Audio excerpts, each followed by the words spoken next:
Numéro 001 du Burkina Faso et de la République du Mali.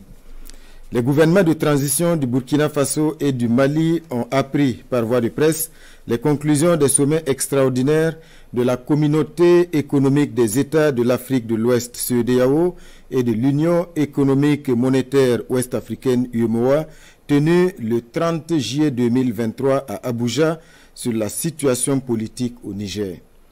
Les gouvernements de transition du Burkina Faso et du Mali 1. Expriment leur solidarité fraternelle et celle des peuples burkinabais et maliens au peuple frère du Niger qui a décidé en toute responsabilité de prendre son destin en main et d'assumer devant l'histoire la plénitude de sa souveraineté. 2. Dénonce la persistance de ces organisations régionales à prendre des sanctions aggravant la souffrance des populations et mettant en péril l'esprit de panafricanisme. 3. Refuse d'appliquer ces sanctions illégales, illégitimes et inhumaines contre le peuple et les autorités nigériennes. 4. Avertissent que toute intervention militaire contre le Niger s'assimilerait à une déclaration de guerre contre le Burkina Faso et le Mali. Préviennent en 5 que toute intervention militaire contre le Niger entraînerait un retrait du Burkina Faso et du Mali de la CEDEAO ainsi que l'adoption de mesures de légitime défense en soutien aux forces armées et au peuple du Niger.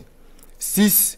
Mettent en garde contre les conséquences désastreuses d'une intervention militaire au Niger qui pourrait déstabiliser l'ensemble de la région comme l'a été l'intervention unilatérale de l'OTAN en Libye qui a été à l'origine de l'expansion du terrorisme au Sahel et en Afrique de l'Ouest. Les gouvernements de transition du Burkina Faso et du Mali sont profondément indignés et surpris par le déséquilibre observé entre, d'une part, la célérité et l'attitude aventurière de certains responsables politiques d'Afrique de l'Ouest désireux d'utiliser la force armée pour établir un ordre constitutionnel dans un pays souverain et d'autre part, l'inaction, l'indifférence et la complicité passive de ces organisations et de ces responsables politiques à aider les États et les peuples victimes de terrorisme depuis une décennie et abandonnés à leur sort. En tout état de cause, les gouvernements de transition du Burkina Faso et du Mali invitent les forces vives à se tenir prêtes et mobilisées en vue de prêter main forte au peuple nigérien en ces heures sombres du panafricanisme. Que Dieu bénisse l'Afrique et préserve les Africains. Fait à Ouagadougou et à Bamako le 31 juillet 2023.